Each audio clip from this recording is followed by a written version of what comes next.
سلام دعنا بالله كم يوعدكم خبركم تمركتنا لك ساعة شدشتن فرعان كوين الله نزل ساعة زي مرزنا يوم زيناتاتون حيزنا قريبنا لنا ناخذ كتاتلنا دما عدمنا أيوم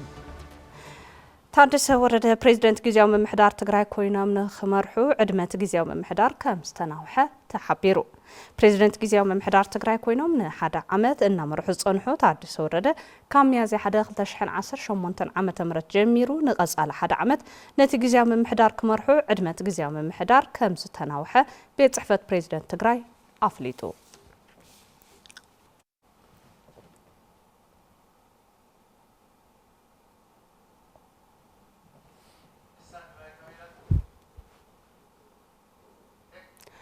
መንግስት ፌደራል አብልዕ ለህዝብ ትግራይ አምቢርዎ ዘሎ ክልከላታት ህዝቢ በሰላሕታ የጽምነት በምህላውን ተወዲቦም ከም ዝቃለሱ ነበርቲ ከተማ አላማጣ ገሊጾም ሃፍቱ ብስራት አዋዲድልናሎ ምዕራፍ ገብረ ጻዲቅ ድማ 5 ሰዓት ከተቀርበልና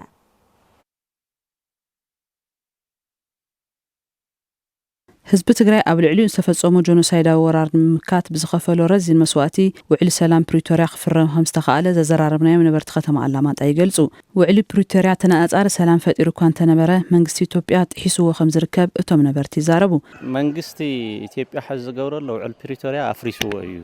ስለዚ ውዕሊ ፕሪቶሪያ ኣሎ ኢሉ ልሓስብ ጌጋ የለ ዝብል እምነት ይለለና ውዕሊ ፕሪቶሪያ ኣብ ዝተመስረተሉ ግዜ ካብቶም ውዕልታት ፕሪቶሪያ እውን ተግባራዊ ኮይኹን እንደገና ተወሳኽቲ ግፍዕታት እናፈጸመ እዩ መቐጸልታ እዚ ድማ መንግስቲ ኢትዮጵያ ኣብ ልዕሊ ህዝቢ ትግራይ ዝተፈላለዩ ክልከላታት ኣንቢሩ ሰላሕታዊ ጽንተት ይፍጽማሉ ድማ ይብሉ እቲ ከተማ ሕዚ እውን ኣብ ዕፅዋን ክባን እቲና ኣሎ ነዳዲ ተኸልኺልና ኣለና ማህያ ተኸልኺሉ ኣሎ ኩሉ ሸቐጣ ሸቐጥ ተኸልኺሉ ኣሎ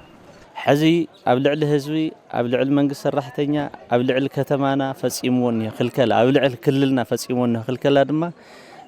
ከም ቦልቀይ ከውግዞ ይደል ከም ህዝቡን ከውግዞ እዩ ህዝቢ ትግራይ ካብ ዘርኢ ንምጥፋእ ጆኖሳይድ እናፈጸመ ካብ ናይ መንግስቲ ሰራሕተኛ ደሞዝ እናዓፀ መድሓኒት እናኸልከለ ህፃናትን ደቂ ኣንስትዮን ክንገላትዑ ብዘይ መድሓኒት ክሞቱ ከይሕከሙ ዝገብሮ ዘሎ ተወሳኺ ተፈላለየ ናይ ሸቐጣ ሸቐጥ ናይ ነዳዲ ህዝለ ተወሳኺ ተጽዕኖ እናወሰኸ ዕፅዋን ክባን እናጋደደ እዩ ዝርከብ ዳግም ኣብ ዕፅዋ ኢና ዘለና حزو لك خمتنا يكل تشحن عصر ثلاثة منهم زفلنا جريولن تمرت تقاريصينه شغطات عاصمم هوسبيتال تاعتيها منهم عين ناي مدحانيتن ناي حكمنا ناوتن يلن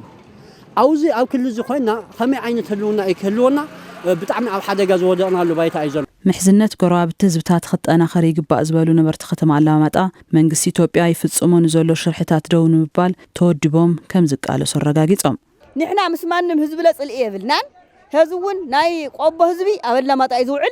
ناي سقط هزبي أبد لما تأيزوعل ناي عفار هزبي أبد لما تأيو بتفعل عليه بقانقان بهايمانات بتفعل عليه محاولة وركب سلز الرخب ناترخويو هزون الرخول ليو صبق ركب تجمرة تتأناخير قصة له ناي كينات أسكح حينات نفولتينا بهرا ومنتنا وحدا جواديقو هلونا ناون كم تجار نخنطف تزميتنا إنير هلونا نرجع حدنا نسمنا ناوك على سخن أطولنا نحنا خم هزب تجراي قدم هذا تقالي سنائنا وعلو بريتاريا بيدو حزنا زفرمنا يو هذا اللي خنقالو سينا أبلع لي حزب تجراي بمنجست إثيوبيا قصيلو نزركب كالق ملك ጽንታን ممكات دلوات كم زخونو نبارات تقادلتن حربኛታትን ከተማ አድግራት ገሊጾም ንጸብጻብ መርሃው ተስፋይ ታደሰ ኣብዚ ሕዚ እዋን ህዝቢ ትግራይ ኣብ ሓደጋ ህልውና ከም ዝርከብ ዝገለጹ ነባራት ተጋደልትን ሓርበኛታትን ከተማ ዓዲግራት ኣብ 2013 ዓመተ ምህረት ብመንግስቲ ኢትዮጵያ ኣብ ልዕሊ ህዝቢ ትግራይ ዝተፈጸመ ጆኖሳይድ ዝተፈላለየ መልክዕ ይቕጽል ኣሎ ኢሎም ህዝቢ እዚ ዝተፈላለዩ ግዜታት ምስ ዝተፈላለዩ ጸላእትና ገጠመ ናይ ባዕሉ መንነት ናይ ባዕሉ ባህሊ ናይ ባዕሉ ስርዓት ናይ ባዕሉ ምሕደራ ናይ ባዕሉ ዝተፈላለዩ ስልጣናታት ሒዙ ዓቂቡ ዝመጸ ህዝቢ ገዛእቲ ደርብታት ድማ ዝህዝብ እዚ እናሃሎ ስልጣንና ሒዝና ከም ዘሎ ክንቅጽሊና ኢሎም ስለዘይኣምኑ ኩሉ ግዜ ንዝህዝብ እዚ ከጥፉ ይለዓል እዮም ናይ ውሽጢ ዓዲ ጸላእቲ ጥራሕ ዘይኮኑስ ናይ ደገ ጸላእቲ ስለዝኾነ ቶም ናይ ህዚ ኣብ ልዕሊ ዝህዝብ እዚ ዘምቱ ዘለው ነገስታት ኢና ዝብሉ እንትኾኑ እውን ብዘይካ ብናይ ደገ ሓይሊ ካብ ውሽጦም ተኣማሚኖም ንዝህዝብ እዚ ክምክቱ ኣይኽእሉ ትግራይ ቀሲና ተሓድረሉ መንእሰይ ትግራይ ሰሪሑሉ ገዝኡሉ መለሰሉ እዩ መሲሉና ነይሩ ግን ክትሪኢ ከለኻስ ትግዘስ ለከ ውዕል ፕሪቶሪያስ ንስኡልካ ኣይተፈጺሙ እምበር ንድ ትግራይስ ትርጉም ይሃባን ላዕላው ግዛት ትግራይ ክምልስ ነይርዎ ኣይመለሰን ክልከላ መንግስቲ ኢትዮጵያ ኣብ ልዕሊ ህዝቢ ትግራይ ቅድመ ዓመታት ዝኣወጀ ጆኖሳይድ ንምምላእ ዓሊሙ ዝፍጽሞ ዘሎ ሰላሕታዊ ጽንተት ከም ዝኾነ ድማ ይገልጹ እቲ ህዝቢ መጺ ዝንዮ ምሕደራውን ትናይ ቦታቱ ታሪኽ ይቅጽል ኣሎ ንምንታይ ስልጣነይ ክቅጽል ተኮይኑ ህዝቢ ትግራይ ካብ ልዕሊ መሬት ክጠፍእ ኣለዎ ዝብል ኣረኣያን ኣተሓሳስባን ስለ ዘለዎም ካብዚ ተላዒሎም እዮም ልዕሊ ህዝቢ ትግራይ ዝዘምቱ ህዝብና ብጥሜት ጉዳእ ህዝብና ክስደት ኣፍቀዶ ኣይድፕታት ተበቲኑ ደቁ ካሃልቁ ንሕና ከም ህዝቢ ከም ዘርኢ ክንበርስ ብሰላሕታዊ መንገዲ እቲ ህዝቢ ክመውት ይግበር ኣሎ እዩ ማለት ከም መጀመርት ላ ኣይንግዛእን እዩ ዓድና ይንህብን እዩ ህዝቡን ኣይንግዛእን ዓድና ላይ ይንህብን ኣደ ትግራይ ኣብ ኬንዳ ምሕዳራ መስራሕኛ መንግስቲ ደሞዙ ዘይምኽፋሉ ውቁዕና ዘይምሕካሙ ስድራሱ ወና ዘይምድባሶም ሃርወኛና ዘይምሕዳር ብጣዕሚ ከቢድ ስምዒት ስምዓካ ላዕላው ግዛእትና ይተመለሰን ተፈናቀልና ገሊኦም ብዝብ ይብልዕ ኣለዉ ብጥዕና ብስእነት መድሓኒት ብጥዕና ምኽንያት ይውድኡ ኣለዉ ይረግፊኦም ዘለዉ ብጥሜት ይውድኡ ኣለዉ ይሕንዘፍዮም ዘለዉ ስለዚ ፀላእ ድማ ነተስ ኩሉ ወሰኽ ኩሉ እንታይ ወሲኽልና ኣሎ ሕዚ ትምህርቲ ጠቕላላ ከይንመሃር ኣቐዲሙ ዝዓጾ ናይ መምሃራን ደሞዝ ነዳዲ እናተዓጽወ ናተቀነሰ ናተቆነነ ይውሃበና ነይሩ ጠቕሊሉ ዓጽዩ ኣሎ ዝተመዛበሉን ዝተሰደዱን ወገናትና ድሕነቶም ተሓልዩ ናመረበቶም ክምለሱን ኣብ ትሕቲ ወረርቲ ዝሳቀዩ ዘለዉ ወገናትና ሓራክ ወፅን ዜጋዊ ግቦኦም ንምፍጻም ድልዋት ምዃኖም የረጋግጹ ስለዚ ካብዚ መከራዚ ክንወጽ እንተኮይና ህዝቡን መራሕትና ኾነ ህዝብና ኩሉ ህዝብ ትግራይ ከም ሓደ ሰብ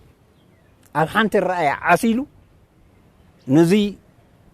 ከጥፈአና ዝመጽእ ዘሎ ናይ ጆኖሳይድ ውግእ ገጢሙ ክነግልሶ እዩ ዘለና ማለት እዩ ኣብ ኬንዳ ለለዎ ተፈናቀል ግን ንሻልሻይ ክረምቲ ኣብ ኬንዳ ክጽበዩ ኣይደልዮምን ብዝኽእሎ መጠን ግን ድልውቲ እያ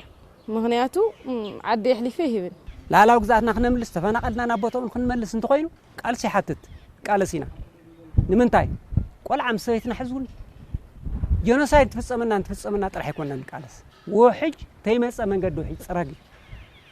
ዳሎን ክእል ኣለና ዓቕምታት መኸተ ጠሚርኻ ነቲ ዝቕጽል ዘሎ ሓደጋ ህልውና ዝምክት ቁመና ክህሉ ሓድነት ከም ዘድሊ ተገሊጹ ብሰንኪ ስእነት ቀረብ መድሓኒት ነዳድን ኣብ ትካላት ጥዕና ዝለዓለ ሃስያ ይበጽሕ ከም ዘሎ ቢሮ ጥዕና ትግራይ ገሊጹ ኣብዚ ዛዕባ እዚ ሃፍታይ ባህረ ተወሳኺ ጸብጻብ ክበና እዩ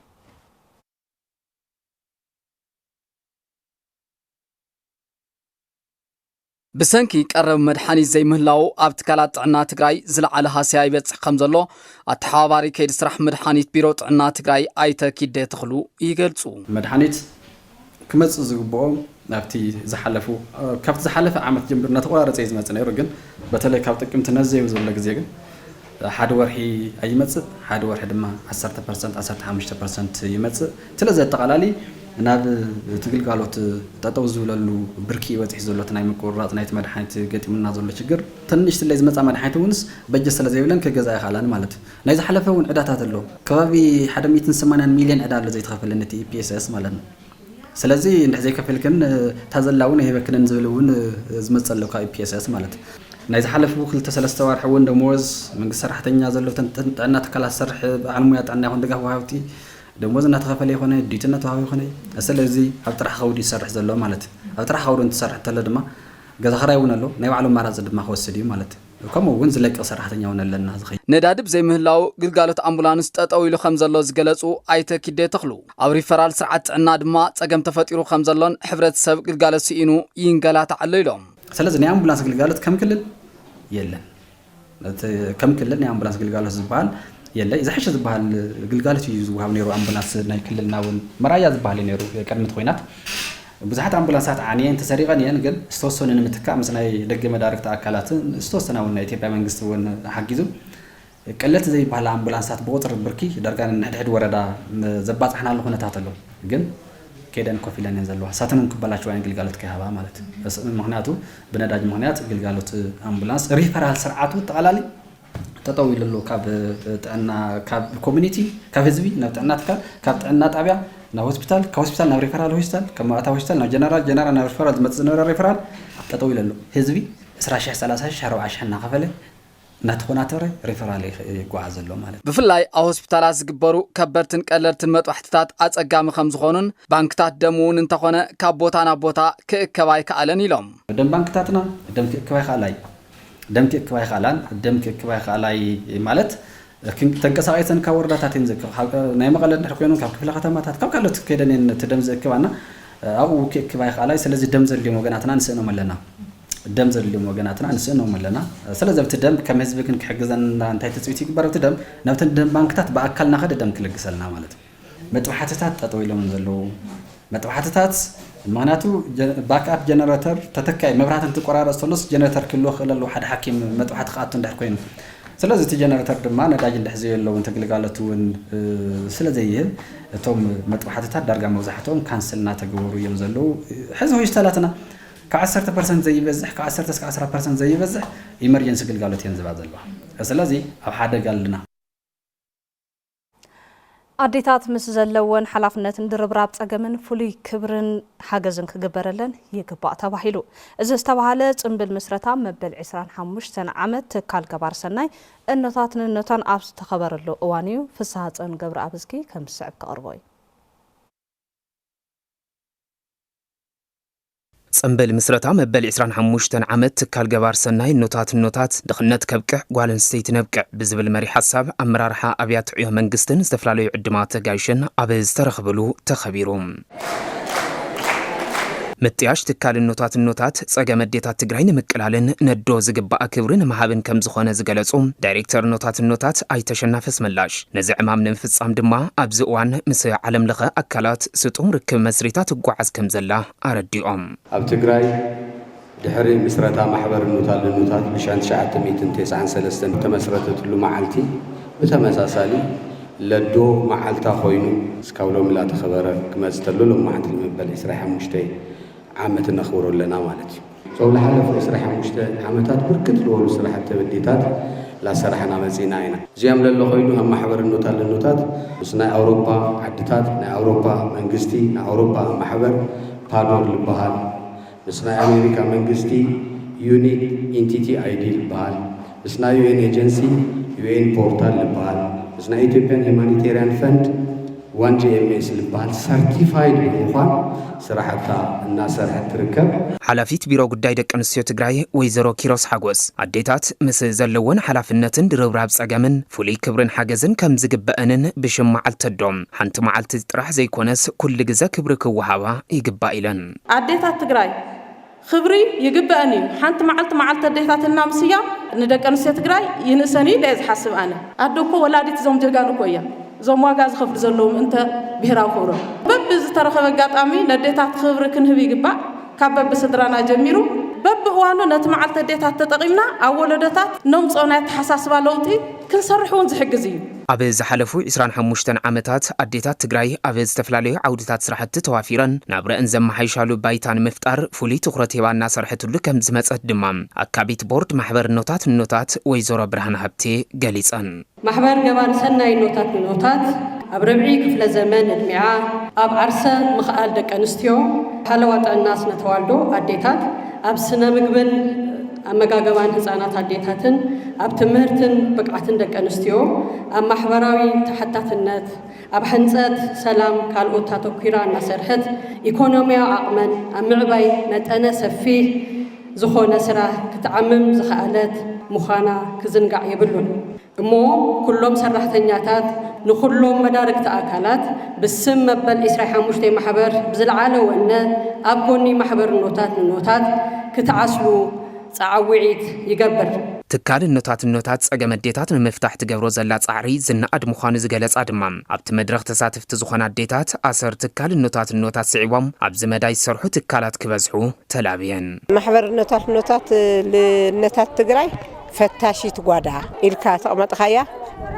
ምግናነ ይኾነን ኩሉ ከምኡ ገይሩ እንተዝማቐል ነይሩ ኩሉ ይከኣል እዩ ኢሎ ደቂ ኣንስትዮ ተዝሰርሕ ነይሩ ኣብ ደቂ ኣንስትዮ ተሰሪሕካ ኣብ ዓዲ ሰሪሕካ ማለት እዩ ካብኡ ልላዕሊ ሕዚ እውን ኣብ ብዙሕ ነገር ክሰርሑ ሓደሽቲ ትካላት ነዚ ዕድል እዚ ተጠቀምቲ ኮይኖም ንህዝቢ ትግራይ እውን ክጠቕምዎ ንዚ ይሓግዙና ኣሰርና እዚ ተኸቲሎም እየ ዝብል ኣብቲ መድረኽ ንሕሉፍ ጉዕዞ 25 ዓመታት ትካል መሰረት ገይሩ ዝተዳለወ ሰነዳዊ ፊልም እውን ተመሪቑ እዩ በዓል ትንሳኤ እንትነኽብር ብዝተፈላለዩ ኩነታት ኣብ ስነ ልቦናዊ ጉድኣት ዝርከቡ ወገናት ብምትብባዕን ምሕጋዝን ክኸውን ይግባእ ተባሂሉ በዓል ሞያ ስነ ልቦና ዶክተር ዮሐንስ ፍስሓ ምስ ቴሌቪዥን ትግራይ መደብ ማዕድሓኻይም ኣብ ጉዳይ ስነ ልቦና በዓል ኣመልኪቶም ጻንሒት ገይሮም ኣለዉ። ትዕግስቲ ኪሮስ ከም ዝስዕብ ክትቐርበልና ኣብ ልዕሊ ህዝቢ ትግራይ ትማልን ሎሙን ብዘጋጥም ዘሎ ሰብ ሰራሕ ጥፋት ምኽንያት ቁፅሩ ዘይነዓቅ ወገን ስነ ልቦናዊ ሃስያ በፂሕዎ ይርከብ። በዓል ትንሳኤ ምኽንያት ጌርና ኣብ ጎኑ ደው ብምባል ብምትብባዕን ምትሕግጋዝን ፍቕርን ሓልዮትን ክነሕልፎ ይግባእ ኢሎም በዓል ሞያ ስነ ልቦና ዶክተር ዮሐንስ ፍስሓ ኣውደ ዓመት ስጋ እዩ፣ ኣውደ ዓመት ብልዒ እዩ፣ ኣውደ ዓመት ሃምዚ ኢሉ ይብል ነገር ላብ መሽኮት ክልተ ንቐይሮ። መሽኮት ክልተ ታይ ኣውደ ዓመት ምትእኻል እዩ፣ ኣውደ ዓመት ልጎደለ ምምላእ እዩ፣ ኣውደ ዓመት ትንሳኤ ምልክት እዩ። ናጋንጎ ልሓልፍ ምዃኑ መከራ ልሓልፍ ምዃኑ ርኢኻ እስካዕ ሕዚ ልወፅሕካሉ ደረጃ ኣፕሪሼት ጌርካ የቐኒየለይ ታንክስ እስካዕ ሕዚ ብሂወት ስለለለኹ ስጋ መዳመቕቲ ቅመም እዩ እምበይ ዋና ኮር ኣስኳል ንኣውደ ዓመት ምትሕልላይ ምትሕግጋዝ ምድውዋል ይቅርታ ምባሃል ሸኽሚ ልኸወደ ሰብ እኒዮ ሰልተወሰነ ግዜ ሲ ኣሕልፎ ተሸከመሉ እሞ ካብኡ ተመሊስካ ታሸኽሙ ግን ልመን ሃቦ ህይወቱና ዋዕሉ እያ ፈለማ ብዘጋጠመና ጉድኣት ሞትን ሓዘንን ከይተሰኮና ንቐጻሊ መፍትሓ እንፈት ብምንዳይ በዘቢልካ ካብ ስነ ልቦናውን ካልኦት ተወሰኽቲ ፀገማትን ክንናገፍ ከም እንኽእል ሓቢሮም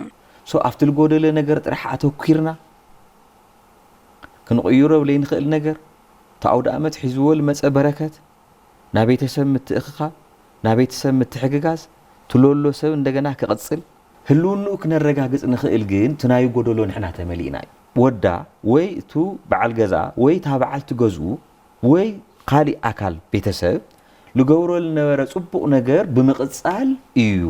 ናቱ ኣውደ ዓመት ንሕድሕድ ስድራ ኣብ ትግራይ ለላ ክተምፅኣት ትኽእል ነገር ክንጥቀመላ ንኽእል ንዝተጸገመን ዝተጎደአን ወገን ኣብ ጎኑ ደው ምባልን ምሕጋዝን ብዋናነት ስነ ልቦናዊ ዕግበት ዝፈጥር ነቲ ዝሕግዝ ሰብ ምዃኑ ይገልጹ። ክትገብርላ ኸኣልኻ እንድሕር ለይገበርኻ ግን ተመሊሱ ልባዕልኻ ስትረስ የምፅእ፣ ውጥረት የምፅእ፣ ጭንቀት የምፅእ፣ ድብርት የምፅእ ኖርማል ማለት እኮ ዝተለመደ ኖርም ዝተለመደ እዩ እኮ። ስለዚ ንሕና ንፈልጦ እንደገና ሞት ጋሻ ምዃኑ እዩ። ትኽክል ሁሉ ግዜ ሞት ጋሻ እዩ። ዝኾነ ሰዓት ንኣሕለፍ ክለካ ኽእል እዩ ልኡኮ ኢኻ ሴንስ ኦፍ እርጀንሲ ክትፈጥር ለለካ እኮ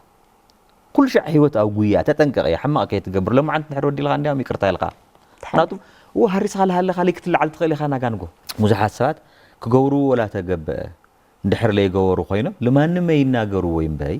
ትለይርአ ኢሞሽናል ግብሪ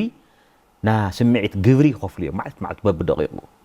ወደይፍታ ሸዓትስ ኣውደ ዓመት ከይሰደላ ከይሕግዛ ነበርኩ ሃምዚ ስራሕ ፈቲሓ ሃምዚ ገበረላ ነበርኩ ልባዕልኻ ኢኻ ተድሕን ኣለኻ ናጋንጎ ክፍጠሩ ዝኽእሉ ናፀፀት ስምዒታት ክልተ ግዜ ኮን ለይሓልፈሉ ለይቀየር ሰብ እኮ የለ እኮ ትሎማዓንቲ እንብሎ ኣለና ነገር ኣብ ትግራይ እኮ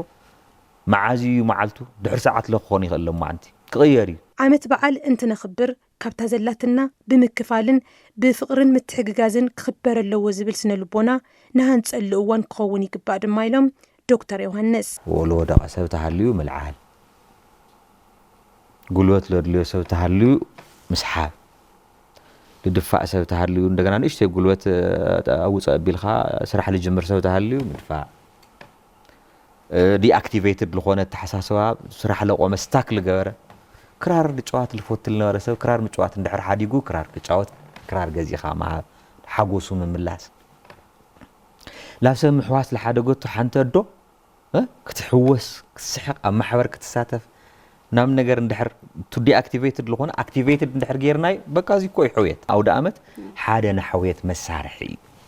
ባህሊ ትግራዋይ ዝኾነ ምትሕልላይን ምትሕግጋዝን ንምዕቃብ ብኦቢልካ ድማ ፀገም ሕብረተሰብን ንምቅላልን መራሕቲ ሃይማኖት መንግስቲ ወለንታውያን ወገናትን ኩሉ ማሕበረሰብን ኣብ ህንፀት ስነ ልቦና ሕብረተሰብ ጊዲኦም ክፍጽሙ ሚዒዶም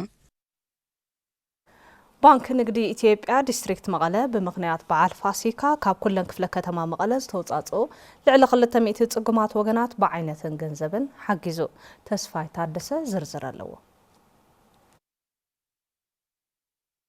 ባንክ ንግዲ ኢትዮጵያ ዲስትሪክተር መቀለም ኣብ ትሑት መነባብሮ ንዝርከቡ ካብ ኩለን ክፍለ ከተማታት መቀለ ዝተዋጾም ን240 ወገናት ሓጊዙም ሓገዝ ዝረኸቡ ወገናት ብግዲኦም ንዝተገበረሎም ድጋፍ ኣመስጊኖም ብፊኖ ኾነ ብዘይቱ ኾነ ከዚ ግን ኸይድና ኣብ ገዛና ቆልዑ ዓንጊልና ንሓድር ማለት እዩ ልውዓልና ተደፊና በዓልትና ንፈልጦ ትጸገም ማለት እዩ ሽግር ከመቱ ሪቃል ስለልተባለ هذا يقول بتعامل صبغي ما أملاك غنيلنا لا نعينا بيجروت بيجرد استخافي لخوع تعود عميد والعني ولا تشرقوا أما غيرك حلفوا بمتاعك وعلى لا ولا تشرقوا نيرة يجين برهان رئينا لنا يغنيلنا طرح لي بص حلك بص حامو زلكا تخافا في الخامس الخامس حوها مبلع لا يتحقق حواتنا بدو طميات بدو عرقات للوا ساتن لك حقدا تموها وتلاقي وسيخي هبوم ጨኒቕና ነይሩ በሪህና እንደቀ ፍረት ያበልና አምዚ ደለ ሓገዝ قصلنا كسلنا ليدعم كتعم همانا نحقوس همانا تحقوس وعل ندلي دايركتور بانك نجد إثيوبيا ديستريكت مقالة آيت إلياس لسانور اتحاجز حدهم 5 لتر زيتم 15 كيلو فينون شحن 500 برت رجن زمن كم استوها بيجلسهم بانك نجد إثيوبيا تفتنا بانكي زكناونو صراحتي بتوسخي أو محبراوي حلفنا تقول نداتوات كم زركب نمجلاجيو توم محبراوي حلفنا كلهم أتنا خيرنا خنكبسل كم نقولنا أيه كجلسلكم زدلي توكلها جرسب كزوا مقلم قموس أبا ولد برهان ولد سلاسيم قالوا بانك تاتون نزق قدس تجوارك سعواس ويعم حزنا يزلنا سوون حمامات يوم وسائنا حلفنا عنا حزقون أبدور تنسايا بينا عنا نبرزلنا مو زوزين حزنا ينقبلون بتكبر بقطة واحد سرح يزقبلنا مالتي نتهزبنا سلزبلكم ناقل كبراتي هاولنا اتحاجز حد نتوش 6 مليون بروس استجور لمخانو نمردا تخايلهم زيناتاتنا نقصل اليوم بمسعف سبورت هاوس صب كقربلنا ياريد قبر جابر اب استوديو ركبنا وخسكركم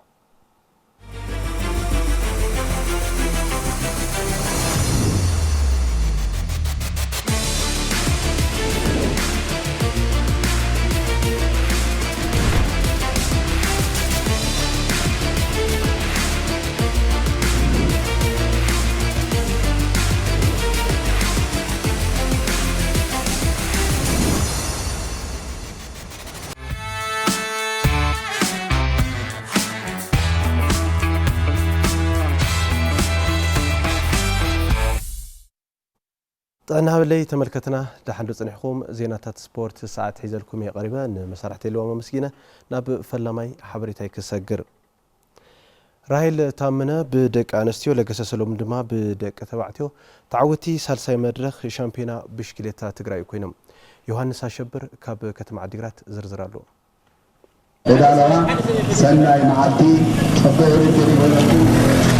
شامبيون قدم كورسو كلتي صوتا وعلو سالساي مدرخه سلاسيلوم كام مقابره سلامات حيزو كامبو موبيل بياسا ابزطو 8 كيلومتر كورسو سالساي معالتي دق انستيو غانتات مقله 7 اندرتا مسفن ترانسن سلسته تقادم تولقن بدمر 10 توادرتي 17 زور تعزيزن نتنوح زوريا كساب ملسي كامبو تمحازين مزرا ناب كالاي كتفارق آغا مولع نهري نحمق زيتهب آغل نتقادمتي مهدر دستا دانايت قبرتن ساي يورساليم تسفاي بقريجة بشكلتا نيشتو كاب موادادرتن تنكولاليفن حاصير زي بحر رحقات منزي انزخدا دق غانتن اب ترف شوعات زور مستتصنبرا فوكستي مفتتان كملالسا تراين بساعات 32 نتبي 26 كيلومتر زرقصات ودادرتي كساب مزازمي دول زسمع فلالاي زفتر نهري ايسوغومان كابتم زحالفو كلتا مدرخات زوسخ دقافي اب زخببو مزازمي مسمر مقابر اسلام دحري كلتا ساعتين 25 دقائق 41 كالئتن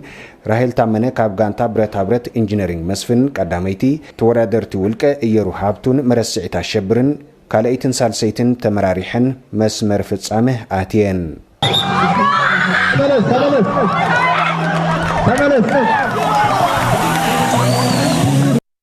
تملس ድሕሪ መፈጸምታ ደቂ ኣንስትዮ ከይደንጎየ ኣብ መስመር ጸሊም ጽርግያ መቃብረ ሰላም ካምቦ ሞቢል ፒያሳ ዝያዳ ዝሓለፉ ክልተ መዓልታት ውድድር ዝነውሐ 120 ኪሎ ሜትሮ ጀሚሮም ክዛዝሙ ብጀካ ናብ መገሻ ተጸውዐ ተመስገን መብራህቱ 41 ተቀዳደምቲ 6 ጋንታት ውድድር ከተማ ክፍተኑ ኣብ ቅድሚ ዙርያ ኣፍቀርቲ ምርኢት ቅድድም ነቐሉ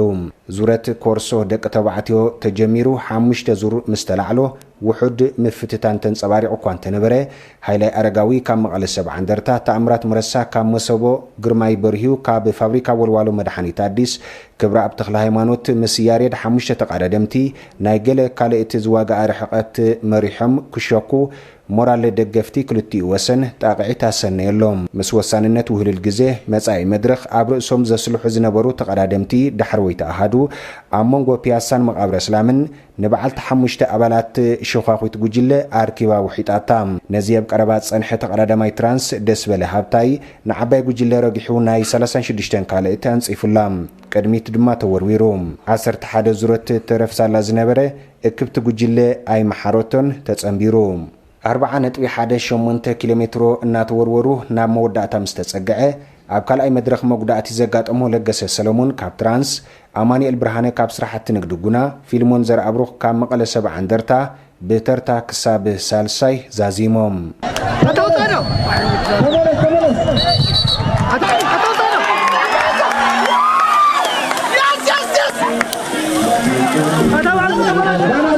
ተመልከትና ተቀዳደምቲ ድሕረት ውድድር ዝሃቡ ርእይተውን መሳርሕትና ይሆነ ሰሸብር ከም ጽዕቦ ዋድወሎ ተኸታቲልና ንመለስ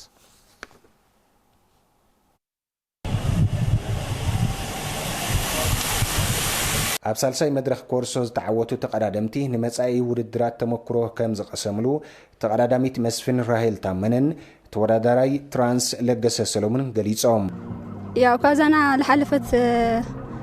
ውድድር ናኸዝናሎ ማዕንት ፍጥኒል ደሳሊ ብዙሕ ስካትታት ነይሩ ያው ስለሰዓርና ደስ ይልኒ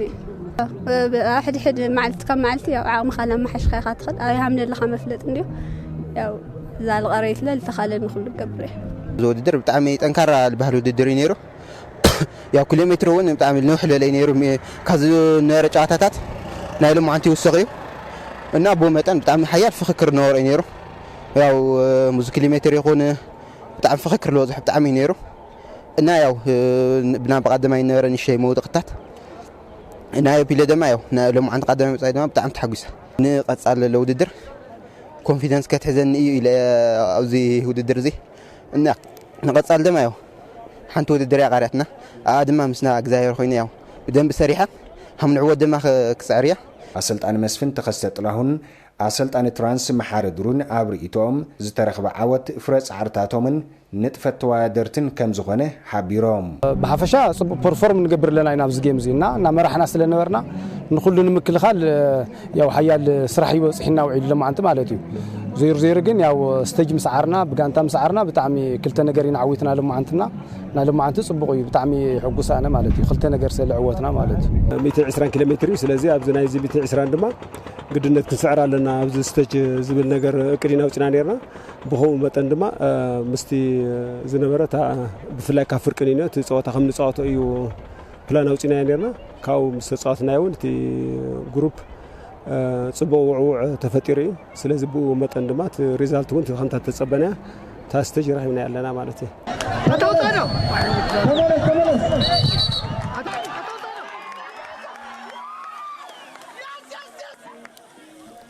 ሲቢ ፕሪሚየር ሊግ ኢትዮጵያ ግጥማት መበል 26 ሰሙን ሎምን ትጅምሩ ኢትዮጵያ ንግድ ባንክ ምስ መቐለ 70 እንደርታ ምድረገነት ሽረ ምስ ድሬዳዋ ከተማ ክገጥማይን ኣብ ስታዲየም ዩኒቨርሲቲ ሐዋሳ ሰዓት 9 ንኢትዮጵያ ንግድ ባንክ ትገጥም መቐለ 70 እንደርታ ካፕተን ጸላሊዋ ዘሎ ሓደጋ ሙራድ ንምውጻእ ዓወት ግድን ዝብላ ፀወታ እዩ ነዚ ፀወታ ስዕቡ ሰዓት 12 ኣብ ስታዲየም ዩኒቨርሲቲ ሐዋሳ ዝካየድ ግጥም ምድረገነት ሽረ ምስ ድሬዳዋ ዘራኽብ ኮይኑ እዚ ግጥም እውን ናብ ዘተኣማምን ብርኪ ንምውጻእ ንኽልቲአን ጋንታታት ወሳኒ ፀወታ እዩ ኢትዮጵያ ቡና ምስ ሸገር ከተማ ቅዱስ ጊዮርጊስ ምስ ኢትዮ ኤሌክትሪክ ካልኦት መርሃ ግብርታት ዝዕለት ኮይኖም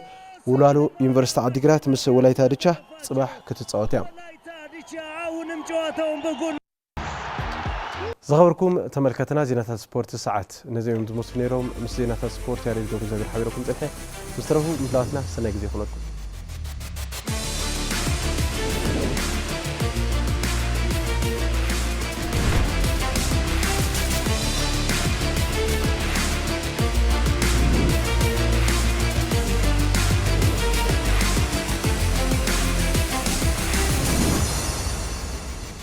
سبورتاو ጸብጻብ ዘቀረበልና ያሬድ ካብ ልበ መስጊና ነዝዕለ ዝመረጽናዮ ዜናታቱን ኣብዝዛዚምና ልዋም ገብረ ኪዳን ምሳኹም ጸኒሐ ሰላም